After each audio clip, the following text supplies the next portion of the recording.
one of the things we really believe in is creating a conversational culture when it comes to parenting in your home, Christian parents. It's your job to disciple your kids. And today we're continuing to talk about the conversations about sex with our kids. Dan, what would you have to say about this? Yeah, number one, I've heard it talked about, or I've heard parents say that they need to have the sex talk with their kids. Like it's this one time Like it's this thing. one, yeah. And the pressure of that, number one, on parents is huge. Like, oh man, I got to get it right. You know, okay, they'll be 13 next week. I got to have this talk, done. And which, by the way, my dad never had that talk with me. Yeah. Well, I'm 50 years old. Yeah. My dad's still alive. He knows I talk about these things all the time. I'm still waiting for the sex talk. And I'm hoping it happens. I think it'd be great if it did. Dad, if you're listening, we're crying out for a little bit of conversation. Oh, and Dad, let me put my grandchildren in the other room so we can have this conversation. That's funny. But here's what I would say is, number one, take the pressure off of this one big time conversation. It is and I talked about this before, it's a privilege to talk to your kids about this. It's a privilege to be in that space where you get to be the one talking about this. And it's not a one-time talk. Ideally it would be an 18-year talk. We got them for about 18 years, and hopefully even beyond that, we're talking about these things. Because they're going to continue to pursue purity. Absolutely right. Yeah, that's a lifelong pursuit. But what I would say to parents in trying to help them really to have a framework for how to have these conversations, I had three things. Number one is just be intentional, have a plan.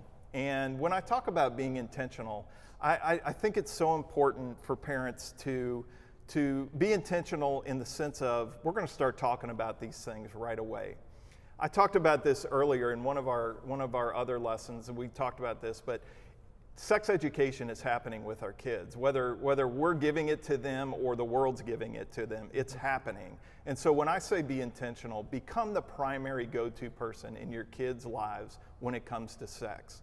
And be the answer man, be the person that they come to with questions and invite those questions. I had a conversation about sex with my oldest son when he was 7 years old. And in the end of that conversation, I said to him, if you ever have a question, if there's ever anything that you want to ask me about this, come ask me. You will never be in trouble for that. And I have the privilege of 19 years later, we're still talking about these things. We still get to have those conversations. So be intentional about that. Yeah, and Dan, I want to actually just say to you parents out there, because some of you dads might be like me 10 years ago, like, how would I start the conversation? Remember, that's what those Pursue God resources are all about.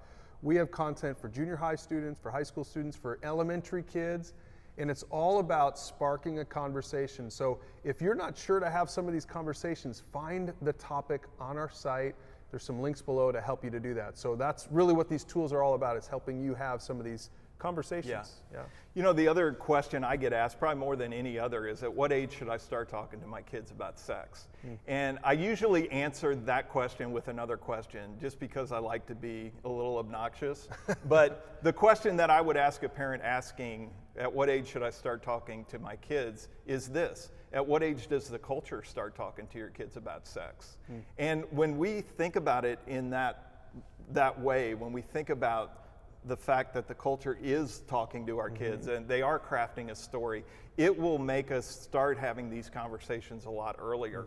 We want to be the primary source. We don't want to be in a defensive position. We want to be on the offense. That's good. We want to be out in front of this. And so I don't think that there is any age that is too early for us to start having these conversations with our kids. Now, that doesn't mean you start talking about some of the biological issues with your 3-year-old or your 4-year-old, but you can start talking about identity. You can talk about what it means to be a male or a female and how that fits into God's story. And you can start crafting this story at a very, very early age.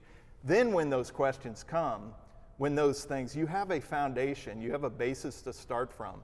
I think really most parents don't start talking to their kids about sex until they're exposed to pornography. And that's been what I have seen more than anything. The thing that prompted a parent to start having a conversation with their kids is because, oh my gosh, my 11-year-old son or my Yep. 8-year-old daughter just saw porn for the first time. Now I got to talk to them about sex. Right. Yeah. Think about being out in front of that. Think about having already talked about these things and your child is exposed to porn. By the way, and I don't want to be the bearer of bad news, but your children are going to be exposed to porn. It's just it's the world we live in, and it's a fact. That's right. And so if we're having these conversations, if we're out in front, then the world's not tumbling in because this has happened. Yeah, so you say, number one, be intentional, and then the second thing you say is be persuasive. And Yes. you talk about this God story versus the culture story. Yeah, and a story's being crafted for our kids. I've talked about this before. And here's the bottom line, parents. We got to be better storytellers. And here's the thing about that. We can be better storytellers because we have a better story to tell.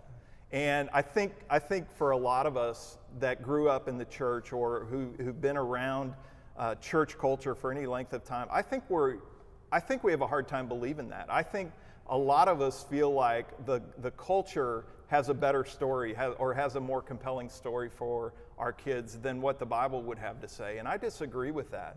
I think we have a better story. And I don't think that, I know that. I'd stake my life on the fact that God's story of sex is a better story. And so when I say be persuasive, I just mean tell the story and be a better storyteller. Yeah. So I love your third one. So first you say be intentional, then you say persuasive. And the last one, this is good especially for men, for dads, I think. You say be vulnerable. Absolutely. What I mean by that, and the inevitable question is going to come. You start having start having these conversations with your kids. Okay, Dad, how'd you do when you were a teenager? Or how was this for you, Dad? And this is where I see a lot of parents shy away from their story and shy away from the power of the redemptive story. And that's what this is. We've talked about this in the session where we talked about pursuing purity is no matter what has happened to me or no matter what decisions I've made, I can choose to pursue purity from this day forward. Yeah. And so be willing, age appropriately, obviously, but be willing to share some of your story with your kids. I remember talking to my two boys in particular about pornography. And me as a young man being exposed to pornography for the first time when I was 11 years old. And it was a magazine, it was at a friend's house, and just the shame around that. But there, in addition to the shame, there was this pull to want to see more, to want to see that more. And I remember I got my phone out of my pocket and I held it up and I just said, guys, if I'd have had this when I was your age, I'm scared to think of what would have happened. Right. And what I was doing by being vulnerable with them was I was saying, hey, Dad's journey is not over. That I want to invite you guys into this journey because this is an ongoing struggle for me.